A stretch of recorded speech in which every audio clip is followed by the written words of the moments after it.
Une image spectaculaire. Regardez, un platane couché sur un immeuble. Cela s'est produit samedi à Tours, au 88 avenue Gramont. Une avenue qui compte près de 400 platanes au total, 12 dont celui-ci serait atteint d'une maladie. Anaïs Michaud. Curieuse découverte pour les habitants du 88 avenue de Gramont qui ont vu samedi après-midi leur balcon bien plus arboré que d'habitude. Ce platane ainsi que 12 autres parmi les quelques 450 que compte l'avenue de Gramont avaient été diagnostiqués sensibles.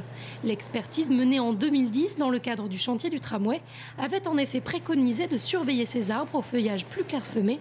La nouvelle étude était prévue pour samedi prochain. Mais c'était sans compter les champignons qui, eux, n'étaient pas à une semaine près. Le champignon, dans sa croissance souterraine, il a essentiellement une vie souterraine, il se nourrit du bois, des racines.